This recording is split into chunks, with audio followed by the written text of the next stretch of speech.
तो hello dear students, आज हम जानने वाले हैं क्लास 12 फिजिक्स चैप्टर नंबर 1 के बारे में। उसका जितना सारा परिभाषा है आज का यह पार्ट 1 वीडियो में हम जानेंगे। सबसे पहले यहाँ पे यूनिट है स्थिर वैद्युतिकी, इलेक्ट्रोस्टैटिक्स। इसका मतलब है यूनिट नंबर 1 में 2 चैप्टर आता है फिजिक्स में, जिसका चैप्टर नंबर 1 है वैद्युत आवेश तथा क्षेत्र, electric charge and field. Chapter number 2 में है विद्युत विभव तथा धारिता, इलेक्ट्रिक पोटेंशियल एंड कैपेसिटी। ठीक है, तो हम चैप्टर नंबर 1 के बारे में यहाँ पे पढ़ेंगे। चैप्टर नंबर 1 आवेश तथा क्षेत्र। उससे पहले हम जानते हैं कि स्थिर वैद्युतिकी आखिर क्या होता है।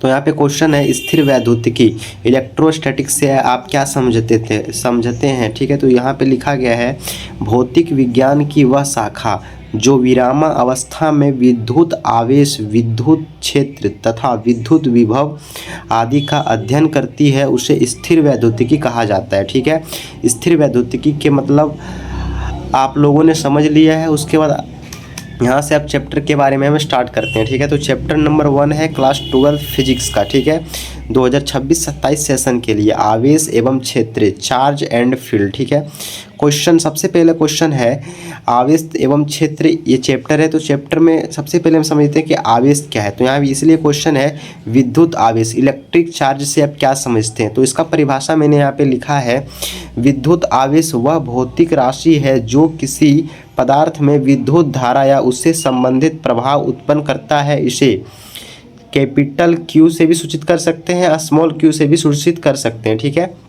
उसके बाद यहाँ से कुछ नोट पॉइंट है। SI यूनिट ऑफ चार्ज, यानी आवेश का SI मात्रक क्या होता है, COULOMB, कूलोम। ठीक है, जिसे हम लोग C द्वारा सूचित करते हैं। तो यहाँ से आप लोगों ने देख लिया कि आवेश का SI मात्रक कूलोम होता है। उसके बाद अगला नंबर यहाँ पे नोट है CGS यूनिट ऑफ चार्ज, यानी कि आवेश का CGS मात्रक क्या होता है। जो आवेश का मात्रक होता है CGS यूनिट में उसका क्या होता है। ठीक है, तो यहाँ पे लिखा है स्टेट कूलोम और इलेक्ट्रोस्टैटिक्स यूनिट, यानी कि ESU। शॉर्टकट में इसको बोले तो ESU। ठीक है, ESU उसका मतलब यहाँ पे है ESU का बारे में हम जानेंगे। एक कूलोम बराबर कितना ESU होता है, एक ESU बराबर कितना कूलोम होता है। ठीक है, यहाँ पे है DIM, यानी इसको डायमेंशनल को शॉर्ट में हम DIM लिख सकते हैं। यहाँ पे लिखा है डायमेंशनल फॉर्मूला ऑफ चार्ज, यानी कि इसको हम लोग यहाँ पे है आवेश का बीमा AT भी लिख सकते हैं, और एक रेफरेंस बुक में यहाँ पे IT भी लिखा होता है। जैसे कि हम लोग पता है क्लास 10th में हमने पढ़े थे कि I = होता है Q/T। तो Q का जब यहाँ से वैल्यू निकालेंगे तो Q = IT हो जाएगा। ठीक है, फिर से यहाँ पे कुछ नोट पॉइंट है, ये बहुत ही ज़्यादा बेसिक है क्योंकि हमने चैप्टर अभी को स्टार्ट ही किया है। ठीक है, यहाँ पे है नोट नंबर 1 में एक प्रोटॉन पर आवेश कितना होता है। तो प्रोटॉन पे प्लस इलेक्ट्रॉन होता है, इसीलिए यहाँ पे होगा, तो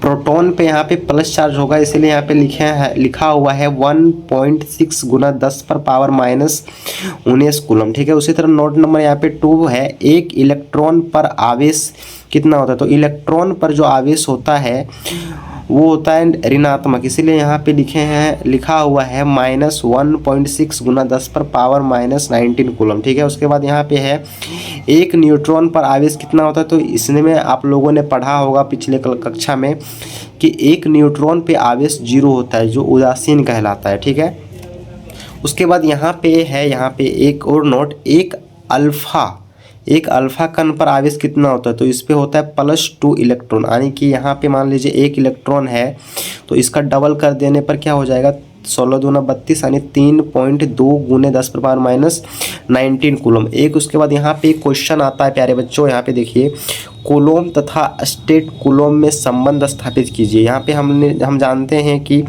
एक इलेक्ट्रॉन बराबर -1.6 × 10⁻19 कूलम होता है SI मात्रक में। ठीक है, पुनः एक इलेक्ट्रॉन बराबर -4.8 × 10⁻10 ESU होता है CGS मात्रक में। इसको आपको याद रखना है, एक इलेक्ट्रॉन बराबर -4.8 × 10⁻10 ESU होता है CGS मात्रक में। इसीलिए यहाँ पे दोनों को इक्वल कर देते हैं हम, क्योंकि आवेश दोनों पर है। तो यहाँ पे आवेश यहाँ भी है, यहाँ भी है, यानी दोनों को हम इक्वल करते हैं। तो यहाँ पे इसको इक्वल करेंगे तो माइनस माइनस कटेगा, यहाँ 16 48 होता है, यानी 3 यहाँ पे होता है। एक कूलम = 3 × 10⁻, यहाँ पे ये जो है 10 पर पावर -10 है, यहाँ पे जो 10 पर पावर माइनस होने से ये गुना में है, ठीक है।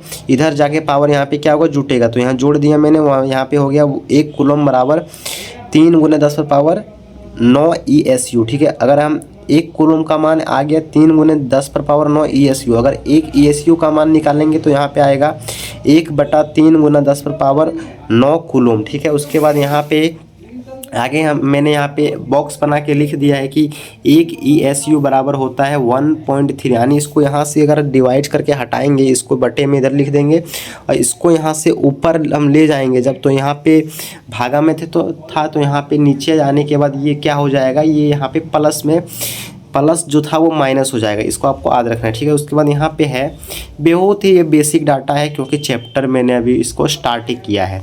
यहाँ पे अगला क्वेश्चन है, आवेश चार्ज कितने प्रकार के होते हैं। आवेश जिसको इंग्लिश में चार्ज कहते हैं कितने प्रकार के होते हैं, तो ये मुख्य रूप से प्यारे बच्चे 2 प्रकार के होते हैं, एक होते हैं धन आवेश, एक होता है ऋण आवेश। धन आवेश इसको हम लोग पॉजिटिव चार्ज करते हैं और ऋण आवेश जिसे हम लोग नेगेटिव चार्ज करते हैं। धन आवेश का परिभाषा हम लोग देखते हैं, जब कोई पदार्थ इलेक्ट्रॉन, यहाँ पे ई सिंबल का मतलब है इलेक्ट्रॉन त्याग करता है तो उसे धन आवेश कहा जाता है। उसके बाद ऋण आवेश में हम इसका डिफिनेशन देखते हैं, परिभाषा, जब कोई पदार्थ इलेक्ट्रॉन, मैंने बताया ई सिंबल का मतलब इलेक्ट्रॉन होगा, जब कोई पदार्थ इलेक्ट्रॉन ग्रहण करता है तो उसे ऋणात्मक ऋण आवेश कहा जाता है। उसके बाद अगला क्वेश्चन आता है जो बहुत ही बेसिक डाटा के अनुसार ये क्वेश्चन है, कि क्वेश्चन है चालक, कुचालक तथा अर्धचालक की परिभाषा दे, ठीक है। तो चालक जिसको हम लोग इंग्लिश में कंडक्टर कहते हैं, इसका परिभाषा होगा वे पदार्थ जो अपने से होकर विद्युत धारा प्रवाहित होने देती है, यानी वे पदार्थ जो अपने में से होकर विद्युत धारा प्रवाह होने देती है उसे हम लोग चालक कहते हैं। इसका एग्जाम्पल होता है Al aluminium, Fe copper, Ag Au, ठीक है। उसके बाद अगला है यहाँ पे कुचालक जिसको हम लोग बोलते हैं इंसुलेटर। इसका परिभाषा होगा वे पदार्थ जो अपने से होकर विद्युत धारा प्रवाहित होने नहीं देती है उसे कुचालक कहते हैं। एग्जाम्पल में हो जाएगा जैसे प्लास्टिक, रबड़, पेपर, केरोसिन तेल, ठीक है। उसके बाद है अर्धचालक। अर्धचालक को हम लोग बोलते हैं इंग्लिश में सेमीकंडक्टर। इसमें हो जाएगा वे पदार्थ जिसकी चालकता चालक और कुचालक के बीच हो, या वे पदार्थ जिससे विद्युत धारा आंशिक रूप से प्रवाहित होती है उसे अर्धचालक कहते हैं। जिसका एग्जाम्पल में है यहाँ पे जर्मेनियम, सिलिकॉन, ठीक है। तो प्यारे बच्चों, आज का यह जो वीडियो था वो पार्ट 1 है। पार्ट 1 में हम इसके आगे की चीज़ों को देखेंगे, ठीक है। तो आई होप यह वीडियो आप लोगों को बहुत अच्छा लगा होगा। हर एक चीज़, हर एक टॉपिक आपके मन में, दिमाग में घुस गया होगा, समझ में आया होगा। आइए एक बार हम क्विक रिवीजन करते हैं कि क्या क्या मैंने आप सभी को बताया, ठीक है। तो सबसे पहले मैंने आप सभी को बताया यहाँ पे स्थिर वैद्युतिकी, यह एक प्रकार का यूनिट है जिसमें 2 चैप्टर यहाँ पे आता है, ठीक है। पहला चैप्टर जो है यहाँ पे है विद्युत आवेश तथा क्षेत्र, विद्युत विभव तथा धारिता, दूसरा चैप्टर, ठीक है। तो पहला चैप्टर में हमने क्वेश्चन पढ़ा स्थिर वैद्युतिकी से आप क्या समझते हैं। सबसे पहले हमने ये समझा कि स्थिर वैद्युतिकी क्या है, उसके बाद मैंने समझाया आप सभी को, चैप्टर में एंट्री करवाया आवेश एवं क्षेत्र। अगर आप लोग नोट्स बनाओगे तो ये PDF आपको मेरे टेलीग्राम पर मिलेगा। सेम टू सेम इसी प्रकार से आप सभी को अपना नोट्स क्रिएट करना है, ठीक है। मैंने आप सभी को समझाया कि विद्युत आवेश से आप क्या समझते हैं, उसका परिभाषा बताया, फिर यहाँ पे कुछ नोट पॉइंट आप सभी को मैंने बताया, फिर यहाँ पे मैंने आपको बताया कूलम तथा स्टेट कूलम में क्या संबंध होता है, फिर यहाँ पे मैंने आपको बताया आवेश कितने प्रकार के होते हैं, चालक, कुचालक, अर्धचालक की परिभाषा अब मैंने आप लोगों को दिया। तो अगला पार्ट में हम इसके आगे की चीज़ों को देखेंगे। आपको हमारे इस चैनल पे हर एक प्रकार का वीडियो मिलेगा इसी टाइप में, चाहे फिजिक्स हो, केमिस्ट्री हो, मैथ हो, बायोलॉजी हो, हिंदी हो, इंग्लिश हो, class 10th, 11th, 12th, 9th, 8 सारे क्लासेस के लिए, ठीक है। तो आइए मिलते हैं अगले पार्ट 2 के वीडियो के लिए। आप मेरे चैनल को सब्सक्राइब कर लीजिए ताकि आपको पता चल जाएगा कि यहाँ पे पार्ट 2 आ गया है वीडियो, ठीक है।